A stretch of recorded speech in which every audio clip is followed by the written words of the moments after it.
다 같이 기도하심으로 4월 25일 새벽 기도를 시작하겠습니다. 은혜와 사랑해 주님 감사합니다. 하나님, 이 아침에도 저희들에게 은혜를 주시고자 이렇게 예배를 허락하여 주신 감사합니다. 하나님, 저희들이 항상 주님 앞에서 이렇게 택함 받은 자들께 하나님의 은혜 받은 그 은혜에 늘 감사한 마음을 살 수 있도록 인도하여 주시옵소서.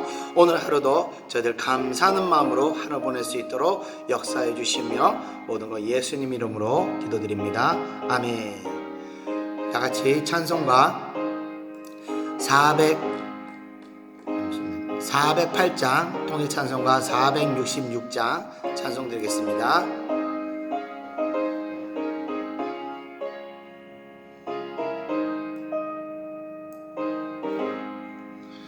나 어느 곳에 있든지 늘 마음이 편하다. 주 예수 주신 평안함 늘 충만하도다. 나의 마음속이 늘 평안해. 나의 마음속이 늘 평안해. 악한 죄 파도가 많으나 마음이 늘 평안해. 내 맘에 솟는 영생수 한없이 흐르니 목마른 다시 없으며 늘 평안하도다. 나의 마음속이 늘 평안해. 나의 마음속이 늘 평안해. 악한 죄 파도가 많으나 마음이 늘 평안해. 참되신 주의 사랑을 영원치 못하네. 그 사랑 내 맘 여시고 소망을 주시네.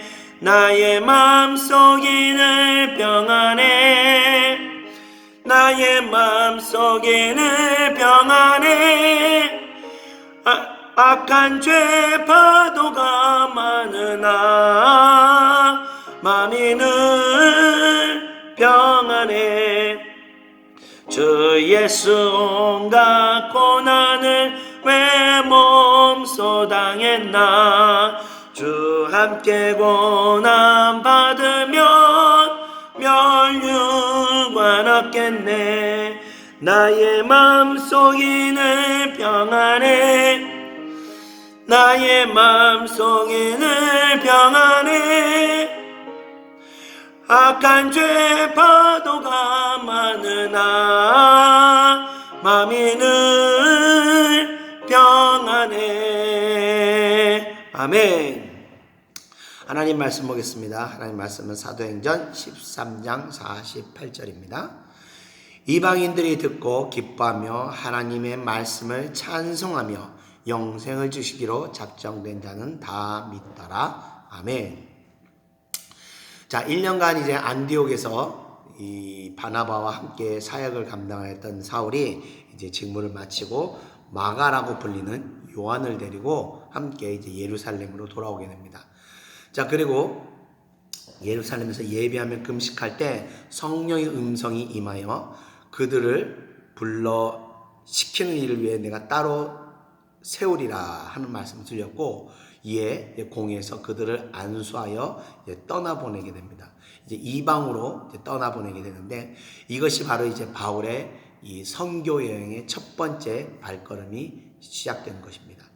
자, 처음에 그들이 갔던 곳은 키프로스라는 섬인데, 이 사역이 바울이 주로 사역하는 지역이 오늘날의 그 터키 지역을 두루두루 다니면서 사역을 하게 되었습니다. 당시는 뭐 교통이 발달하지도 않았고 길도 잘 발달되지도 않아서 걸어 다녔기 때문에 이 사역을 다니는 데는 굉장히 이 범위가 한정이 됐었을 것입니다. 지금이야 뭐 이 선교를 간다면 비행기를 타고 세계 어디 곳은 날아다니지만 당시는 그렇지 못해서 주로 터키 지역을 다니면서 이제 선교를 하게 되었습니다. 자, 그래서 먼저 이제 키프로스라는 섬에 도착해서 그곳에 유대인 회당에서 하나님 말씀을 전하였는데, 온 섬 지역을 다니면서 이제 하나님 말씀을 전하였습니다. 자, 그리고 나서 또 이제 배를 타고 밤빌리아의 버가오로 갔으나 그곳에서 버가오에서 바나바와 바울을 수종들던 이 마가라는 사람, 아까 안디옥에서 데리고 온 그 마가라는 사람이 이 사역이 첫 사역이다 보니까 너무 감당하기 힘들어서 이 사역을 중간에 멈추고 그는 예루살렘으로 돌아가게 됩니다.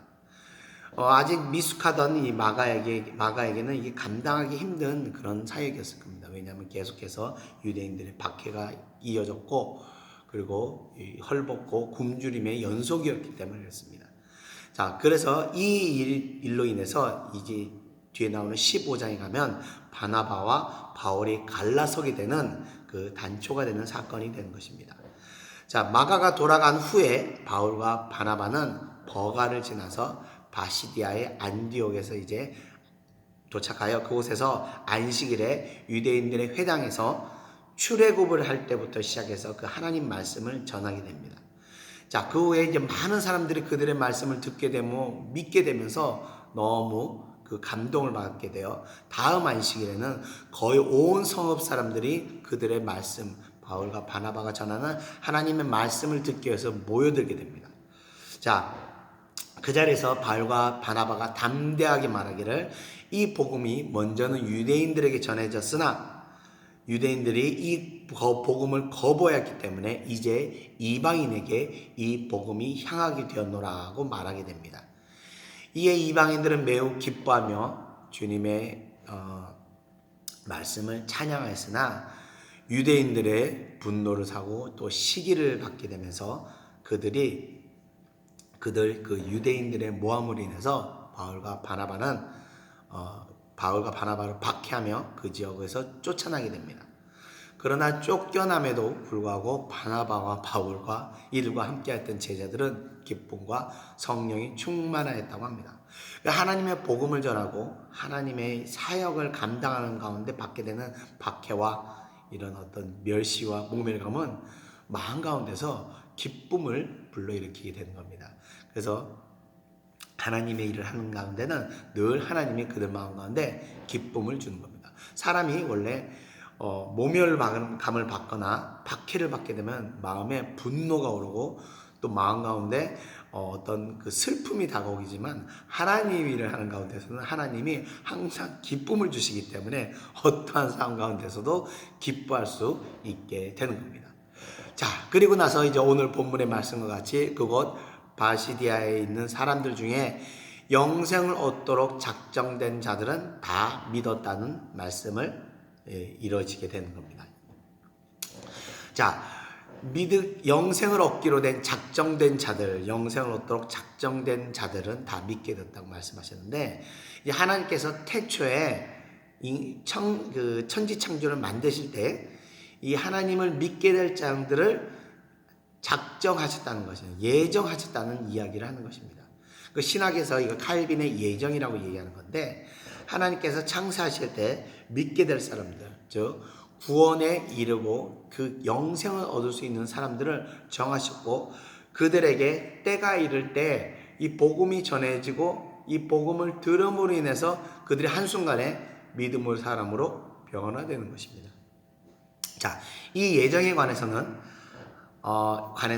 하나님께서 이걸 들은 사람들을 볼 때 믿지 않은 사람들의 경우 하나님께서 공정하지도 않다, 공평하지도 않다 말하는 사람도 있을 수 있습니다. 그러나 우리가 하나님의 뜻을 어찌 다 알 수 있겠습니까? 왜 이 사람을 택하였고 왜 이 사람을 택하지 않았는가? 우리가 그 뜻을 어떻게 다 알 수 있습니까? 사람을 택하는 것도 하나님 뜻이고 또 사람을 버림을 받게 되는 것도 하나님 뜻이기 때문입니다. 그러니까 한낱 신에 비해서는 이 미물과 같은 우리가 천지를 창조하신 하나님 뜻을 이해하는 것은 불가능한 것입니다. 마치 100년 전에 이 땅에 있던 100년 이전에 있던 이 조선인들에게 지금 우리가 살고 있는 현대 그 IT 시대를 설명하는 것보다 더 어려운 일이 바로 하나님의 뜻을 인간에게 이해시키는 것입니다. 단지 우리가 감사할 것은 내가 지금 택함을 받아서 그 사람 안에 있다는 것에 그냥 감사하고 살아야 되는 것입니다. 그 감사함으로 인해서 우리가 주의를 지키고 또 헌신하고 봉사하는 것입니다. 이것이 참 그리스도인들을 믿는, 그리스도를 믿는 사람이며 하나님을 제대로 믿는 사람들의 자세가 되는 것입니다. 그런데 내가 기독교를 택했다고 생각하는 사람 경우는 좀 다릅니다. 마치 쇼핑을 할 때 물건을 고르듯이 많은 종교 중에서 내가 기독교를 택하여 믿기로 했다고 생각하는 사람들은 내가 택한 것이기 때문에 감사할 수가 없는 것입니다. 오히려 내가 택하여 줌으로 인하여 감사받기를 원하게 되는 것입니다. 고객의 입장이 되는 거예요, 한마디로 말하면. 감사가 아니고 대접받기를 좋아하게 되는 겁니다. 자, 이런 경우는요, 성경의 원리대로 말하자면 큰 자가 작은 자를 섬기는 거라는 그 예수님의 가르침과 같이 스스로가 대접받기를 좋아한다는 것은 지극히 작은 자라는 것을 인정하고 증명하는 것이 되기도 하는 것입니다. 또 다른 경우는 정말 자신이 하나님을 믿는지를 스스로 의심해 봐야 한다고 생각을 합니다. 내가 전제적으로 하나님을 만나게 된 사람은요, 철저하게 자신이 얼마나 악하고 얼마나 하나님 앞에서 하찮은 존재인지를 스스로 깨닫게 됩니다. 결코 목을 곧게 하여 대접받으면서 왕 노릇을 할 수 없게 되는 겁니다. 그런데 교회에서 대접받기 좋아하며 자신이 특별한 사람이라고 생각하는 사람들은 스스로가 자신을 돌아보며 내가 정말 예수 그리스도를 만난 사람이 맞는지를 생각을 해봐야 되는 문제라고 생각합니다. 자, 그래서 이런 낮은 모습의 신앙인이 바로 자신이 기독교를 택하여 교회를 다니는 사람이 아니라 작정을 통해서 하나님의 택함을 받은 그리스도인들의 본 모습이 된다는 것을 기억하시면서 이 시간도 우리가 잠시 동안 잊고 지냈던 나의 본 모습, 지극히 신 앞에서 낮아지는 그런 모습을 바라보면서 더욱 낮아지는 여러분들이 되시기를 축원드리며 오늘 말씀을 마치겠습니다. 오늘 하루만이라도 지극히 낮아진 모습으로, 낮아진 마음으로 하루를 보내시기를 축원드리며 말씀을 마치겠습니다. 419장 통일 찬송과 478장 찬송 드리면서 기도하고 마치겠습니다.